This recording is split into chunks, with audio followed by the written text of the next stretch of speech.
नमस्कार दोस्तों, स्वागत है आपका वन जी के स्टडीज़ में। आज के वीडियो में हम लेकर आए हैं हिंदी व्याकरण के टॉप 20 ऐसे क्वेश्चन आंसर जो परीक्षा में हमेशा पूछे जाते हैं। अगर आप किसी भी परीक्षा की तैयारी कर रहे हैं तो ये वीडियो आपकी सहायता करेगी, इसलिए वीडियो को आप लोग पूरा देखें। इनमें से जितने भी क्वेश्चन के आंसर जानते हैं प्लीज़ कमेंट बॉक्स में ज़रूर दीजिएगा, और चैनल पे नए हैं तो चैनल को भी सब्सक्राइब ज़रूर कर लीजिए। चलिए आगे बढ़ते हैं। आज का आपका पहला सवाल है, किस भाव को परिपक्व अवस्था को रस कहा जाता है? आपके ऑप्शंस हैं ए अनुभाव, बी विभाव, सी संचारी भाव, डी स्थायी भाव। सही जवाब है ऑप्शन डी स्थायी भाव। स्थायी भाव के परिपक्व अवस्था को रस कहा जाता है। अगला सवाल, प्रभेंद्र का संधि विच्छेद कौन सा है? आपके ऑप्शन से ए प्रभा धन इंद्रो, बी प्रभे धन इंद्र, सी प्रभा धन इंद्र, डी प्रभु धन इंद्र। प्रभेंद्र का संधि विच्छेद कौन सा है? सही जवाब है ऑप्शन सी प्रभा धन इंद्र। यह गुण संधि का उदाहरण है। इसमें आ और ई मिलकर ए बन जाते हैं। अगला सवाल, धात्री का निकार्थी शब्द है। आपके ऑप्शन से ए शक्ति, बी नदी, सी पर्वत, डी पृथ्वी। बताइए।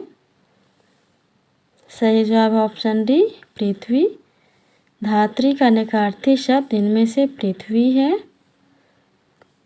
अगला सवाल, उद्धत शब्द का विलोम क्या है?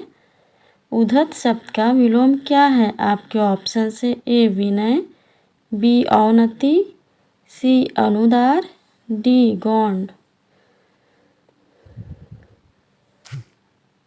सही जवाब ऑप्शन ए विनय। उद्धत शब्द का विलोम विनय है। उद्धत का अर्थ है अक्खड़ या अभिमानी, जबकि विनय का अर्थ होता है विनम्रता या शालीनता। अगला सवाल, दर्प का पर्यायवाची शब्द कौन सा है? दर्प का पर्यायवाची शब्द कौन सा है? आपके ऑप्शन से ए तिरस्कार, बी अहंकार, सी गर्व, डी स्वाभिमान। सही जवाब ऑप्शन बी अहंकार। दर्प का पर्यायवाची शब्द इनमें से अहंकार है। अगला सवाल, विद्वान शब्द का स्त्रीलिंग क्या होगा? विद्वान शब्द का स्त्रीलिंग क्या होगा? आपके ऑप्शन से ए विदुषी, बी विद्वती, सी विद्यामती, डी विद्यावंती। सही जवाब ऑप्शन है विदुषी। विद्वान शब्द का स्त्रीलिंग विदुषी होगा, ध्यान रखिएगा। अगला सवाल, अर्जन शब्द का विलोम क्या है? अर्जन शब्द का विलोम क्या है? आपके ऑप्शन से ए अर्जित, बी व्ययन, सी अमृत, डी अनर्थ। बताइए। सही जवाब है ऑप्शन बी व्ययन। अर्जन शब्द का विलोम व्ययन है। अगला सवाल है, कौन सा शब्द हमेशा बहुवचन में प्रयुक्त होता है?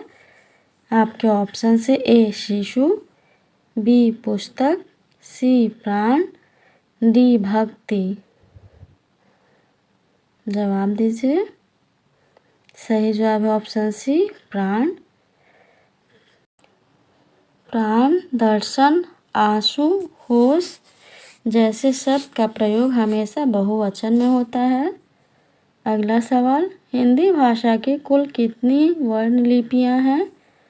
हिंदी भाषा की कुल कितनी वर्ण लिपियाँ हैं? आपके ऑप्शन से ए 52, बी 44, सी 48, डी 33। सही जवाब ऑप्शन है 52।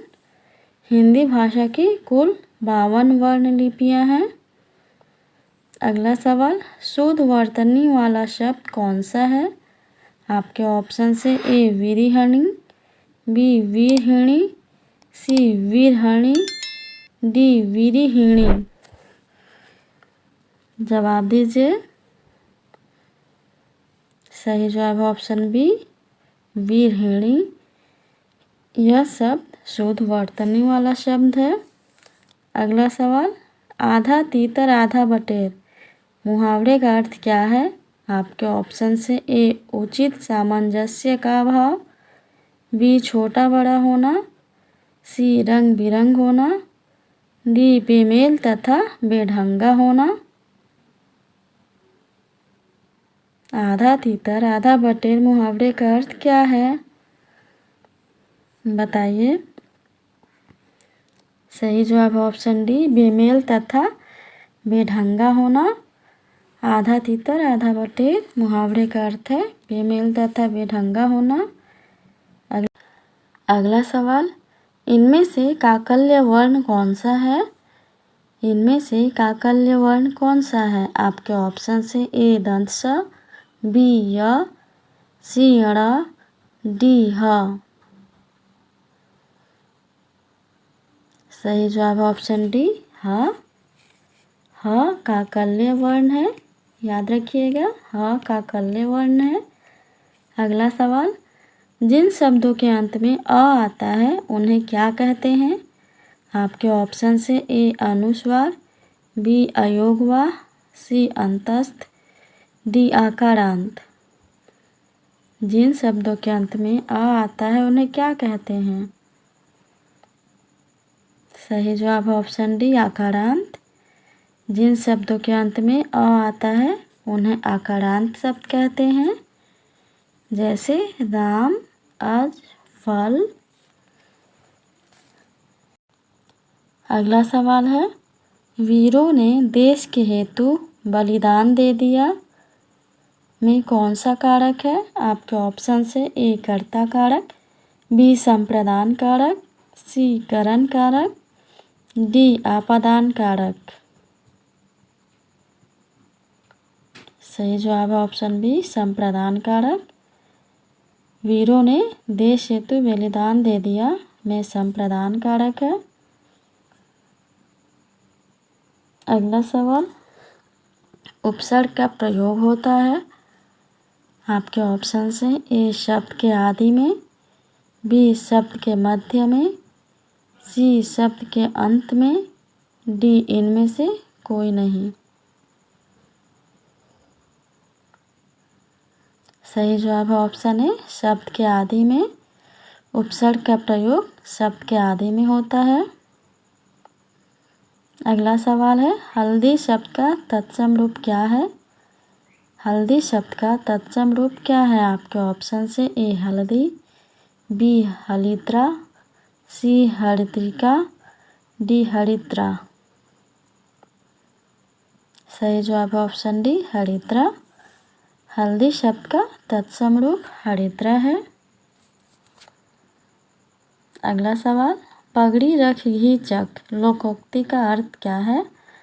आपके ऑप्शन से ए पढ़ लिख कर भी अनुभवहीन, बी मान सम्मान से ही जीवन का आनंद है, सी निर्लज होकर कुछ पाना, डी बदनामी से बुरा नेक नामी। जवाब दीजिए। सही जवाब है ऑप्शन सी, निर्लज होकर कुछ पाना।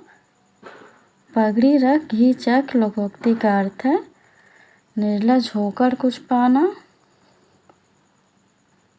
अगला सवाल, सोना का पर्यायवाची शब्द कौन सा है? सोना का पर्यायवाची शब्द कौन सा है? आपके ऑप्शन से ए चित्ताकर्षक, बी जात रूप, सी पन्नग, डी ललित। सही जवाब है ऑप्शन बी, जात रूप। सोना का पर्यायवाची शब्द इनमें से जात रूप है। अगला सवाल है, मूर्धन्य अल्पप्राण घोष व्यंजन वर्ण का उदाहरण कौन सा है? आपके ऑप्शन से ए ठ, बी ड, सी ध, डी भ। जवाब दीजिए। सही जवाब है ऑप्शन बी ड। मूर्धन्य अल्पप्राण घोष व्यंजन वर्ण इनमें से ड है। अगला सवाल, किस व्यंजन के उच्चारण में जिह्वा तालू से नहीं टकराती है?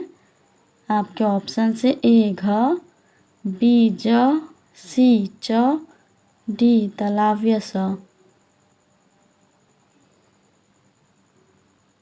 सही जवाब है ऑप्शन ए घ। घ का उच्चारण स्थान तालु नहीं बल्कि कंठ होता है, इसलिए यह जिह्वा तालु से नहीं टकराती। आज के लिए इतना ही। अगर वीडियो अच्छा लगा हो तो वीडियो को लाइक और शेयर ज़रूर कर दीजिए, और चैनल पे नए हैं तो चैनल को भी सब्सक्राइब ज़रूर कर लीजिए। धन्यवाद।